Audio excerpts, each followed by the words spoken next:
discípulos uma grande multidão. Quando chegou à porta da cidade, eis que levava um defunto, filho único, e sua mãe era viúva. Grande multidão da cidade a acompanhava. Ao vê-la, o Senhor sentiu compaixão para com ela e lhe disse: não chores. Aproximou-se e tocou o caixão, e os que carregavam pararam. Então Jesus disse: jovem, eu te ordeno, levanta-te. O que estava morto sentou-se e começou a falar. E Jesus o entregou à sua mãe. Todos ficaram com muito medo e glorificavam a Deus, dizendo: um grande profeta apareceu entre nós, e Deus veio visitar o seu povo. E a notícia do fato espalhou-se pela Judéia inteira e por toda a redondeza. Palavra da salvação. Glória a vós, Senhor.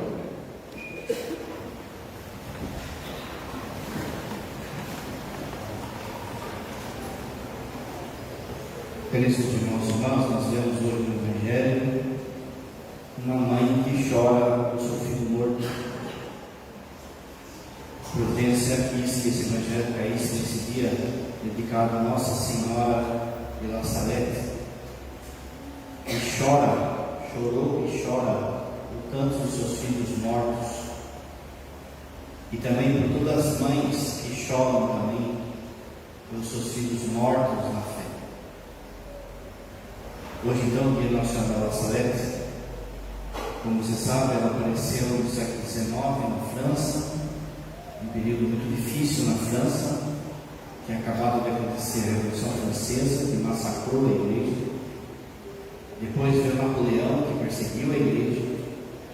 Escreveram uma constituinte que ia contra a igreja, e alguns padres tinham que jurar, em favor dessa constituinte.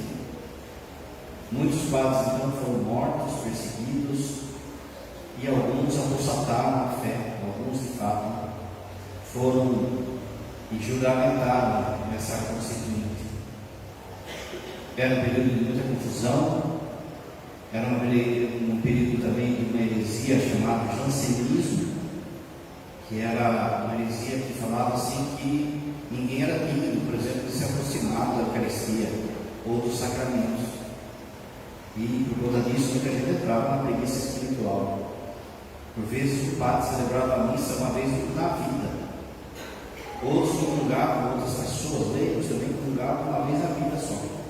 Nessa desculpa de que ninguém era digno, ninguém se aproximava do Santíssimo Sacramento.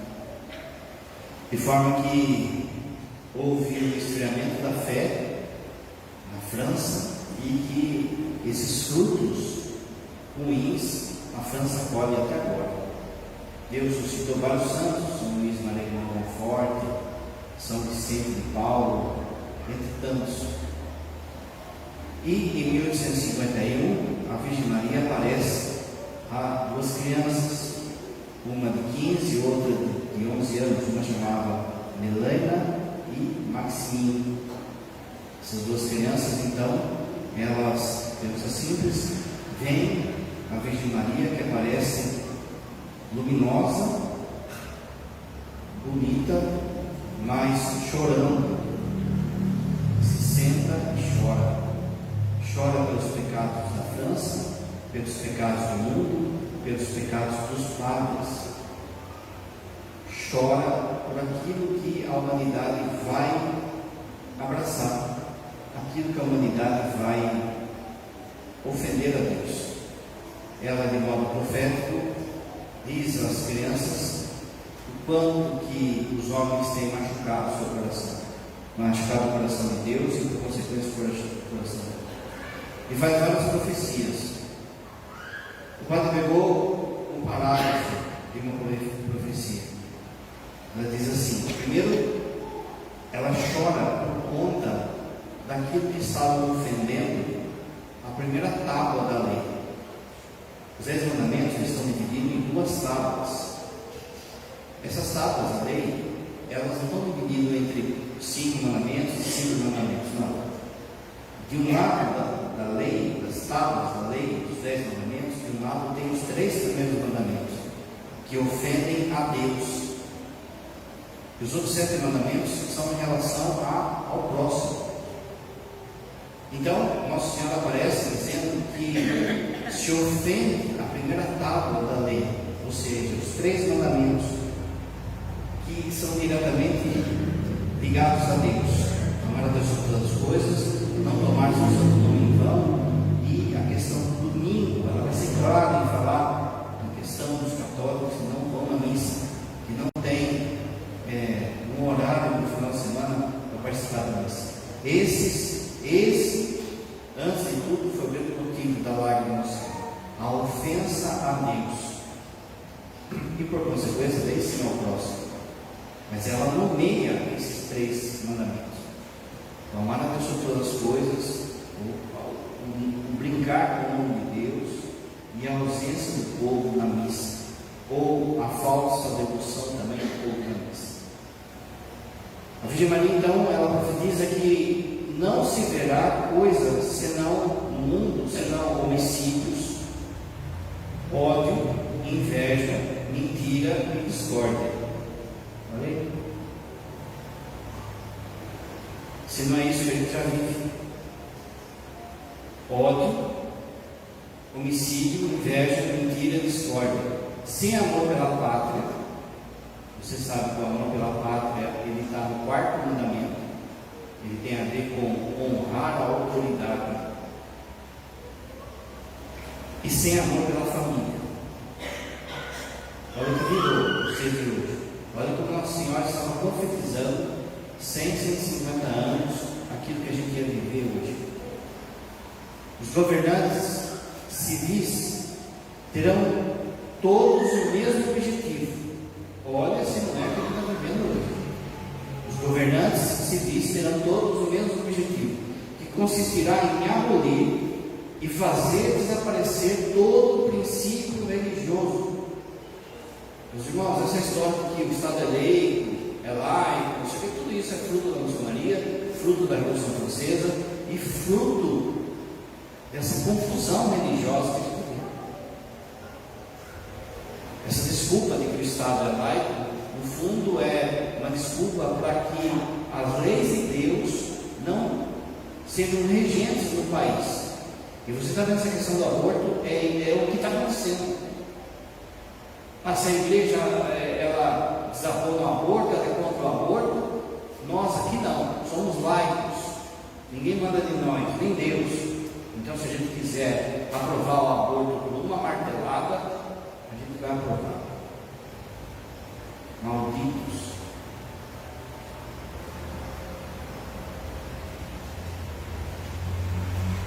Desaparecer todo o princípio religioso para dar lugar ao materialismo, o consumismo, que a gente consegue com o consumismo. Olha aí, é tudo ganhar dinheiro, Deus ganha dinheiro hoje. Ao ateísmo. Muita gente fala que Deus existe, muita gente diz que acredita em Deus, mas vive como se Deus não existisse. Então são ateus. E como o Padre falou, como há um mandamento, como a Virgem Maria falou, existe um mandamento para você, por exemplo, participar da igreja, que está na primeira tábua. Ao Espiritismo, olha o que ela falou, ela deu um nome ao negócio. E a toda a espécie de vícios sexuais e erros ideológicos. Meus irmãos, é tudo aquilo que a gente tem. Sentou e chorou por aquilo que ia ser essa ofensa no coração de Deus. Já pensou se ela aparecesse hoje? Olha que palavra é essa. A terra será atingida por toda espécie de flagelos. Haverá fome, de modo geral. Olha, irmão. Os sacerdotes se converterão em cloacas da impureza. Sim, os sacerdotes provocarão a vingança sobre suas cabeças. 1850. Eu nem vou falar muito para mim não me enrolar, mas vocês já entenderam. De forma que ela vem de fato com essa tristeza na sua alma, para você ficar acorda, porque o que é a Mãe de Deus vir até nós para sentar e chorar? Chorar os nossos pecados, chorar a nossa morte, como essa viúva aqui do Evangelho. Essa aparição, ela é, como a gente sabe, uma revelação particular, ou seja, ela não é elemento de doutrina, de salvação, como Fátima, como nosso amigo Guadalupe. Você não pode negar que as palavras da Virgem Maria, elas são pontuais, elas são certeiras nesse tempo. Que ela profetizou tudo aquilo que a gente tem vivido. Em relação aos padres, só vou falar uma coisa. Olha o que está acontecendo na Alemanha. Olha a revolta dos padres e de bispo contra a doutrina. Contra a doutrina. E aí, no nosso meio, a gente vê gente querendo andar além do que o Papa está falando, e por outro lado, tem gente querendo andar para trás do que o Papa está falando, detonando o Papa, falando mal do Papa, falando mal da igreja, falando mal da doutrina. A gente vive em tempos de muita confusão, e por isso que Nossa Senhora chorou por nós, os nossos pecados. E eu sou o primeiro, eu sinto vergonha de escutar uma palavra dessa Nossa Senhora, porque isso também é para mim, como pai. Essa aparição, ela é de modo especial para as mães, e é por isso que as mães que oram e rezam pelos filhos têm Nossa Senhora de Nazaré como a sua padroeira, porque você, mãe, também deve chorar o pecado dos seus filhos. Mas entenda agora que na própria aparição de Nossa Senhora em Nazaré, naquilo que ela traz como símbolo, existe um mapa para você salvar o seu filho e a sua filha. Ela deixou um mapa nas vestes dela, nos objetos que ela usa, do modo como ela se porta. Existe um mapa para você salvar o seu filho. Enquanto que você que faz parte desse grupo, ou você que não faz parte desse grupo oficialmente, mas é também uma mãe que chora, que reza com o filho, precisa perceber o que ela deixou aqui para você salvar o seu filho e a sua filha. A primeira coisa, o primeiro símbolo que aparece, ela aparece vestida como camponesa. Uma camponesa no lugar, ou seja, ela aparece de modo simples. Como o Padre falou, você, mãe, quer salvar seu filho ou sua filha, leia o mapa que ela deixa. Como Guadalupe, quando você vê o manto de Guadalupe, vê aquilo que está no manto de Guadalupe, você enxerga lá no mapa, dizendo os sinais que ela queria deixar, aqui também. A primeira coisa é, então, a simplicidade, o modo que ela está vestida. Você não vai conseguir salvar o seu filho ou sua filha com orgulho, com questionamento, com soberba, mas sendo uma camponesa, sendo simples, buscando coisas simples. Às vezes a gente fala que a gente é simples, mas a gente cria necessidades. Celular, carro, isso, aquilo outro, elogio. A gente cria necessidades, então é isso próprio, não está sendo simples. A segunda coisa, além de vestida de camponesa, ela aparece vestida com um avental. E avental, você sabe isso. Você é serva dentro de casa. Esse ser servo, é lógico que não é ser escravo, mas é você entender que para salvar eles, você vai ter que se colocar como servo de todos, como aquela que é deixada de lado, como aquela que é humilhada, como aquela que ninguém vê a dor, como aquela que ninguém liga, como aquela que é esquecida, como aquela que vive a ladainha da humildade. Um servo, como aquela que não reclama os seus direitos, mas entrega toda a sua vida, que não fica esperando salário, porque é servo não tem salário, que não fica esperando retribuição nem de pessoas, nem de filho, nem de filha, e nem de Deus, não fica cobrando Deus, mas é servo. Se eu sou de fato servo ou serva, eu paro de questionar por que Deus está demorando. Jesus mesmo fala: o servo não sabe a hora que o patrão vai chegar, porque o patrão é que manda na vida dele, ele vai chegar a hora que ele quiser. Assim também, servo de todos, em casa, fazendo aquilo que é o seu dever de mãe, de esposa, e não fazendo às vezes chantagem emocional, jogo duro, manha. Servo. Outra figura que a gente encontra na Virgem de Nazaré, ela aparece, como você sabe, de braços cruzados. Quando ela está de pé, ela aparece de braços cruzados, sinal de espera, de esperança, e está em prontidão.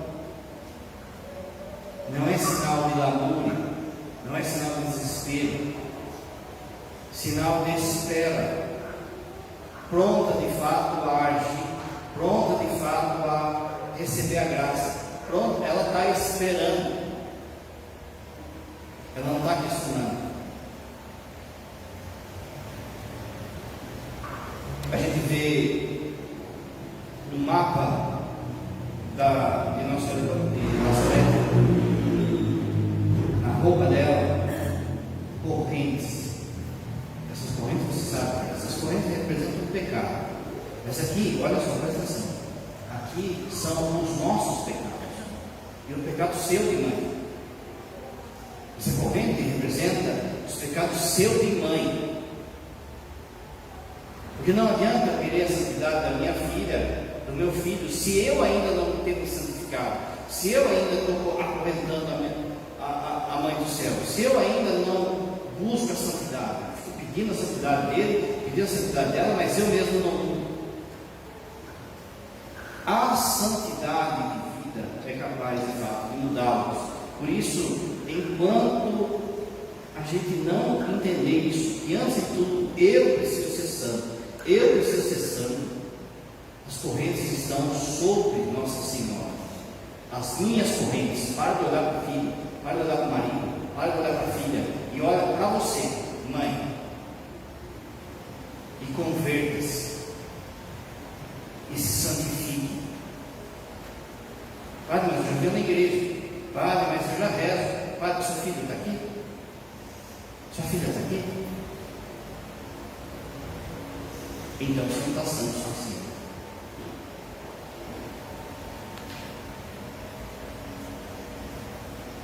Aparece na cruz, o peito de Nossa Senhora, de um lado os pregos, aí sim, os pregos representam os pecados dos filhos de cada um.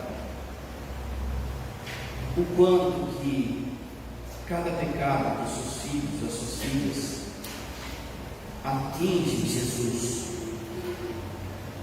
E você precisa entender que, mais do que o seu coração, esses pecados dos seus filhos, eles agridem o coração de Jesus e o coração da Virgem Maria. E você deve querer salvá-los, não simplesmente por um estado social, porque você está vendo ele na droga, todo mundo falando, porque está vendo ele na zoeira, ela na prostituição, ele caindo em qualquer tipo de relacionamento sexual, ou de dinheiro, ou disso, aquilo outro. Não é simplesmente por um status social, mas você tem que entender que antes de tudo ofende o coração de Jesus. Mais do que você, o coração de Jesus é ofendido pelos pecados do seu filho, da sua filha. E você precisa se indignar com isso. Senão, de novo, a gente vai cair no vitimismo, numa manha, que muitas mães às vezes caem. E fica naquele coitadismo, naquela coisa. Não, olha para aquilo que eles estão ofendendo o coração de Jesus. E isso sim deve doer no seu coração. Isso sim deve doer na sua alma. Vendo um filho agredindo o coração de Deus, agredindo uma filha, agredindo o coração de Jesus, o coração da Virgem Maria. Mas aí, na imagem de Nazaré, junto da cruz tem também uma turquesa.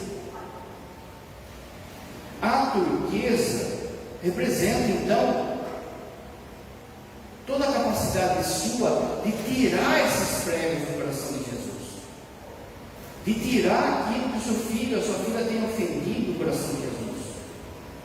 É você, mãe, que tem que tirar. Como é que eu tiro isso, pai? Sacrifício, penitência. Arranque, meu Deus, meu Jesus, não olha o que meu filho está fazendo, não olha o que minha filha está fazendo, não caia sobre ela a ira, não caia sobre ela a desgraça. Por isso eu ofereço esse jejum, eu ofereço essa penitência, eu ofereço esse momento de adoração, eu tiro esses pregos de Jesus, para essa turquesa do sacrifício. Mas de novo, a gente entra numa manha e acha que a coisa é mágica. Mas olha o mapa que está se desenhando aí para você salvar o seu filho, a sua filha. Não é fácil, e dói, e custa.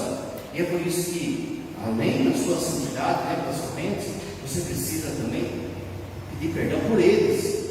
Porque hoje eles não conseguem fazer isso. Então é você que vai reparar isso. Você vai lembrar Moisés, Esther e tantos santos que intercederam para que a ira divina não caísse sobre um povo, sobre uma cidade.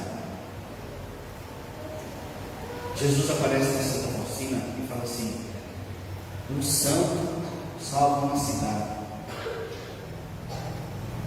Você não precisa salvar uma cidade, você precisa salvar a sua família. Para de manhã. Faz o que tem que fazer. Viu que o filho fez uma burrada? Vai você lá no Santíssimo reparar. Viu que a filha fez um pecado, voltou naquele pecado, fez aquela coisa? Vai você fazer jejum, vai você fazer penitência, vai você acordar de madrugada, você vai ser a turquesa. Mas de novo, antes de tudo, a santidade tem que ser o seu caminho.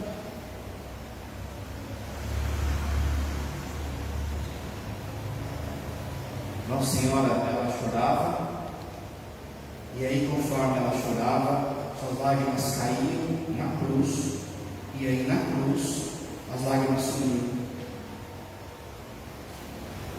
Você tem que chorar e nunca ainda. Quanto você já chorou os seus pecados, os pecados dos seus filhos, pela conversão deles? Aqui não é só lágrimas, mas também, porque indica um coração às vezes duro, um coração às vezes contado, sabe? Contabilidade, seco, que nega as coisas. De novo, um coração que diante da cruz do Senhor, da ofensa, a gente chora. Você lembra Santa Mônica? Santo Agostinho saía da bagunça, passava lá no amanhecer na frente da igreja, estava lá a Mônica chorando diante do sagrado. O que Santo Ambrósio falou para Santa Mônica? Deus não deixará perdido um filho de tantas lágrimas. Chore o pecado dos seus filhos.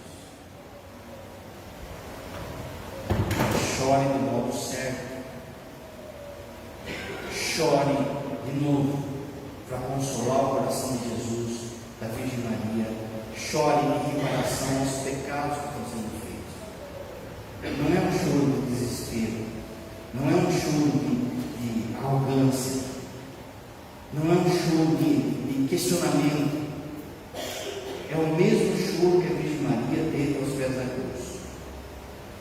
Ninguém, não doeu, por isso que ela veio dos mártires, não doeu mais do que o coração dela. Ninguém sofreu mais do que ela depois de Jesus. Mas não era desespero. Você deve chorar lágrima de sangue na sua alma. Pela conversão do seu filho, pela conversão da sua filha, entra na guerra, entra, acorda. Entra nessa batalha. Nossa Senhora está pedindo, você mãe. Veja, de novo, não basta simplesmente eu vir aqui durante a semana e fazer a oração com o grupo, que é bom, que tem que fazer, mas é mais do que isso. Você precisa entender que é mais do que isso, porque não tem varinha mágica, não tem. Se você não perceber que você precisa salvar seu filho, salvar sua filha e entrar nessa guerra, não vai salvar, não acho que é varinha mágica. É uma luta. Aqui em Santa Teresa é uma determinada determinação. Se você ama, o ama, por que estou perdendo tempo com tanta bobagem? Por que estou querendo atalho para converter meu filho? Faça essa novena Santa Teresinha, faça essa novena disso, eu quero atalho. Não tem atalho, gente. O mapa é a Virgem de Nazaré. Olha quanta coisa vai fazer.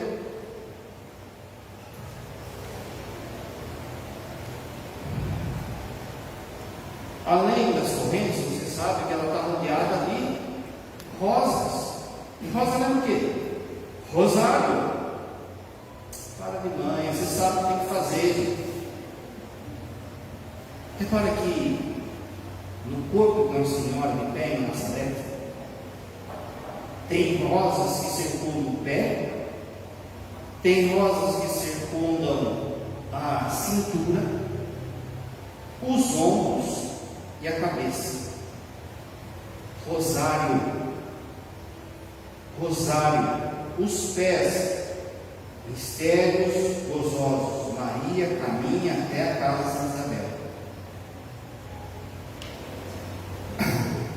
Nos ombros, mistérios dolorosos. O que Jesus carregou no seu ombro?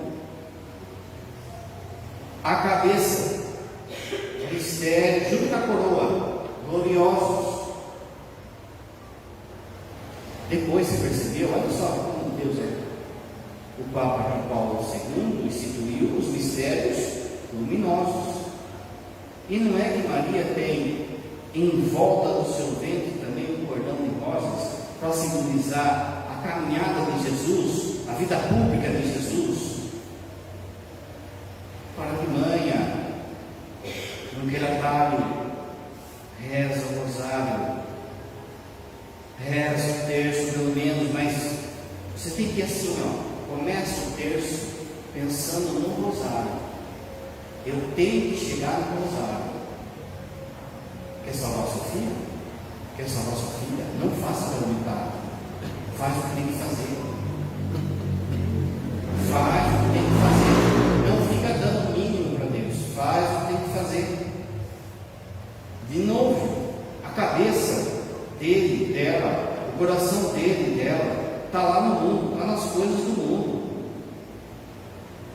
É professorzinho, é faculdade, é dinheiro, é namorado, é namorada, é isso, aquilo, outro, que tiraram ele do foco de Deus. Você talvez tenha trazido ele ou ela o caminho de Deus, sempre trouxe desde a infância, ele de repente veio no mundo como uma enxurrada e levou seu filho.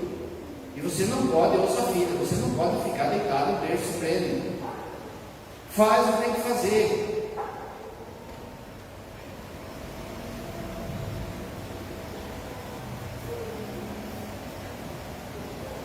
Aqui vale também você. Você que é mãe, tem que rezar o seu filho, tem que rezar para a sua filha, e é para o seu livro para levar. A mensagem da nossa letra também fala dos padres. E você precisa rezar pelos padres como você reza pelos seus filhos. falando do mundo. Você precisa rezar pelos padres como você reza pelo seu filho e pela sua filha. Não sou melhor que ninguém, preciso ter noção o tanto de padres se perdeu. Ah, mas a responsabilidade é dele. Sim, mas cadê o povo rezando pelo padre? Ou você não sabe que derrubando o padre cai um monte que nem dominó? Ou você não vê que é um deboche do diabo? Ele debocha da igreja, da missa, quando tem um padre vivendo vida dupla, quando tem um padre mais para lá do que para cá, ele está debochando. O padre falou essa semana, quantas comunhões sacrílicas que a gente tem de gente que comunga em pecado grave. Agora pensa só, quantas missas sacrílicas de pecado de padre vivendo em vida dupla. Amar seus filhos também é amar os padres, porque os padres são capazes de tirar eles de lá. Os irmãos sabem disso. Por isso, Nossa Senhora tocou nesse assunto lá em Nazaré, que é sinal, você, mãe, que ora pelo filho, deve rezar pelos padres, pelas vocações, pelos bispos, pelo Papa. Rezar que o Senhor conceda vocações de fato conforme o coração de Deus e não conforme o coração do mundo. Tem muito padre, eu vou falar, tem muito padre falando que o mundo quer escutar, mas não quer falar o que Deus manda. Você lembra, faz 15 dias, a primeira leitura falando, Ezequiel falando, se o ímpio se perder por causa que ninguém falou, ai de ti. A roupa de Nossa Senhora em Nazaré é um mapa para você salvar o seu filho, a sua filha e rezar pelos padres. Qual que é o último sinal que aparece na roupa de Nossa Senhora? A coroa. Não desanima. Não desanima. Se essa for a sua única missão na terra, vai fazer o que tem que fazer. Não faz pela metade. Não busca atalho. Faz o que tem que fazer. Siga os santos, que o Pai sempre fala. Siga os santos. O que os santos faziam? Comungavam, confessavam, terço, rosário, penitência. É isso. Penitência sempre orientada pelo Padre. Nada de fazer coisa da cabeça. Mas veja, foi isso que os santos fizeram. Quando a turma chegava no Padre Pio e falava assim, mas como o senhor cura as pessoas? Ele falava, não sou eu que curo. Mas o que o senhor faz? Eu só rezo. Não tinha fórmula mais, não tinha, ele só chegava e falava, Ave Maria, Pai Nosso, e ele mandava a pessoa embora. Mas era santo. Você viu o Padre falando São José Cupertino? Deus ajeita os santos. Deus ajeita as coisas dos santos. Se você de fato perseverar, você vai receber essa coroa. E quer coisa mais assim, agraciada do que ter o seu filho ou sua filha do céu. Vai ter valido a pena toda lágrima, todo o joelho calejado. Como está seu joelho?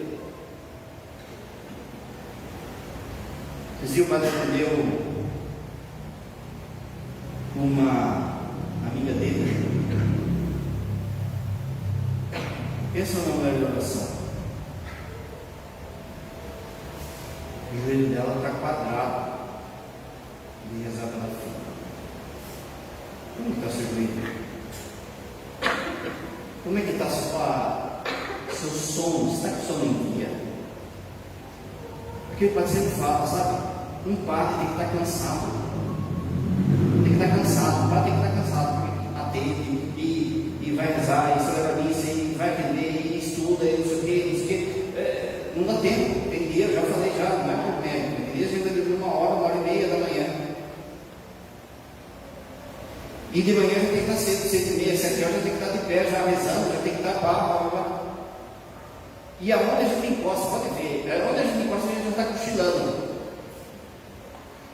Tem que estar cansado. Mamãe tem que estar cansada. mamãe tem que estar com dor, o padre vive com dor, os padres vivem com dor, os padres de fato vivem, não é assim? Vai estar com dor, por quê? É um peso espiritual atender confissão, gente. É um peso espiritual atender o pecado do povo, todo mundo vem, joga o pior em cima da gente. E como é que você está? Então de boa. Vai ter que estar com o joelho quadrado, vai ter que estar com dor na costa, vai ter que estar com enxaqueca, vai ter que estar com sono, vai ter que estar. Assim foi Santa Mônica, uma olheira. Se você quer salvar seu filho, sua filha, olha o mapa, olha o que Nossa Senhora fez. Ela sentou e chorou. E a gente está aí, sabe, deitado no berço esplêndido, esperando aí que, sabe, como se fosse um passe de mágica, que os nossos filhos se convertam, que as pessoas da nossa família se convertam. E olha o que o padre falou. Qual que é a sua força diante dessas coisas aqui, ó? Diante do mundo do jeito que está. Pensa você, mãe, qual que é a sua força diante de tanto homicídio, de ódio, de inveja, de mentira, de discórdia, de profanação, de desamor da família, de vício sexual? Qual que é a força que você tem humanamente? Nenhuma. Então faz o que ela mandou. Segue o mapa. Segue o mapa. E daí sim você vai ter força. Não desanima. Não questiona aquilo que o padre falou. Se isso for a única coisa para você fazer na sua vida, dê a vida. Porque é seu filho ou sua filha. Olha só o texto do Evangelho. Levaram o menino até Jesus. Se você fizer esse mapa, Jesus vai chegar para você e vai falar assim: chega de chorar. Vai falar para o seu filho e para a sua filha: levante-se. O menino levantou e começou a falar, começou a pregar. Faz a sua parte, sem atalho, sem meia vida, sem meia sola, e faz a única coisa que Deus mandou você fazer: gerar a vida biológica do seu filho e a vida do céu do seu filho e da sua filha. Cantos os filhos.